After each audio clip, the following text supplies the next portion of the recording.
Hello dear student, this is Rishi Singh and you are watching me on our YouTube channel St. Xavier's School Hardoi. Student, if you have not subscribed our channel, please subscribe our channel and press the bell icon for getting upcoming videos and notifications. Students, today we are going to discuss Chapter 5, Water of Geography. Students, I am going to start the chapter from water cycle. But before explaining water cycle, I would like to tell you what is water. Water is the name of the liquid state of H2O at standard ambient temperature and pressure. It forms precipitation in the form of rain and aerosols in the form of fog. It is composed of the chemical elements hydrogen and oxygen. Students, now I am going to explain water cycle. Water cycle, a journey of water. Earth's water is always in movement. The water cycle describes how water evaporates from the surface of the earth, rises into the atmosphere, cools and condenses into rain or snow in clouds, and falls again to the surface of the earth as precipitation. The water cycle describes the continuous movement of water within the earth and atmosphere. It is a complex system that includes many different processes. Liquid water evaporates into water vapor and condenses to form clouds and precipitates on the earth in the form of rain and snow. Heat from the sun causes water to evaporate from oceans, lakes, streams, and rivers. Warm water vapor rises higher and turns into liquid water, creating clouds and falls on the earth as rain and snow. This process is called water cycle. It is also known as the hydrologic cycle or hydrological cycle. Precipitation, evaporation, freezing, melting and condensation are all parts of the water cycle. Now, conservation of water. Life on the earth is just an imagination without water, so it should be used cautiously so that it will remain available for future generation of people. Water conservation is the practice of using water efficiently to reduce unnecessary water usage. According to the Freshwater Watch, water conservation is very important because fresh clean water is a limited resource. Water is a precious gift of nature. It makes the earth a unique planet. It is a renewable and recyclable natural resource. Despite it, it is becoming scarce. Clean and fresh water is a limited resource. Due to the severe drought happening in the world, we are facing the problem of scarcity of water. The life on the earth is impossible without water, so we should not waste water. We should take a strong and wise step to conserve water. Conservation of water is very necessary to sustain life on the earth.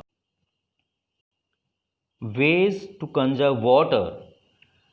Use water in which fruits and vegetables have been washed to water the potted plants. Avoid flushing trash in toilets.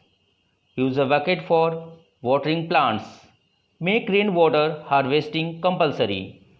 While brushing our teeth, close the tap. Use a bucket to clean the floor. Use a bucket to clean the car. Don't water dry land frequently. Distribution of water bodies.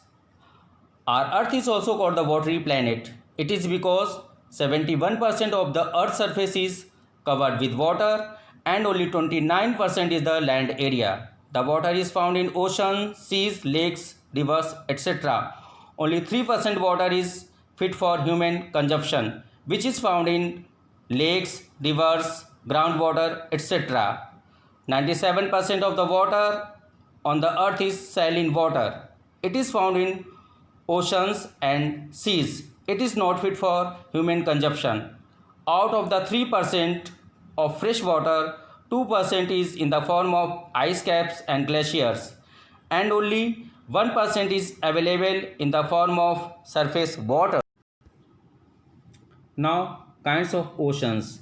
There are 4 kinds of oceans on the surface of the earth: the Pacific Ocean, the Atlantic Ocean, the Indian Ocean, and the Arctic Ocean. Now, movement of ocean water. The ocean water is never still.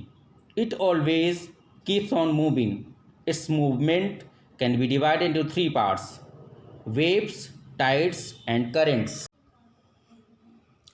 Now, I am going to explain waves.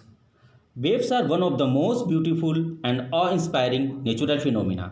Glancing through the ocean, one can see innumerable waves as far as the vision can decipher. When surface water of the ocean rises up and falls down, it is called waves. Waves are caused due to the action of wind, which pushes water in an up and down movement. The waves travel in the direction of the wind. Giant waves like tsunami are caused by earthquake or volcanic eruption on the ocean floor.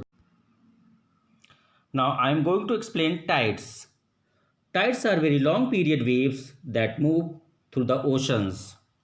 Tides are the rise and fall of sea levels caused by the combined effect of the gravitational forces exerted by the moon, the sun, and the rotation of the earth.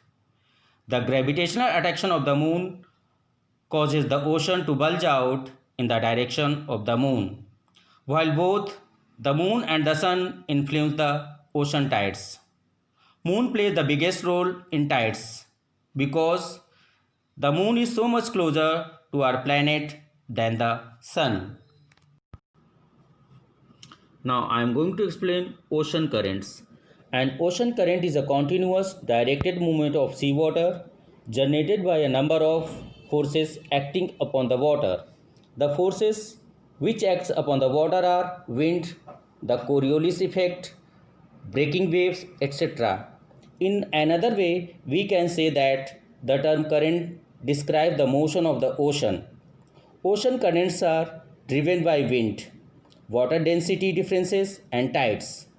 They describe the movement of water from one location to another. Ocean water moves in 2 directions, horizontally and vertically.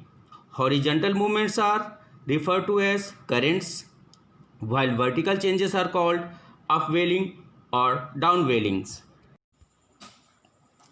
Dear students, now the topic ends here and all of you are instructed to watch the video attentively and carefully. Students, I am reminding you once again, if you have not subscribed our channel St. Xavier's School Hardoi, please subscribe our channel St. Xavier's School Hardoi and press the bell icon for getting upcoming videos and notifications. Thank you for being with us.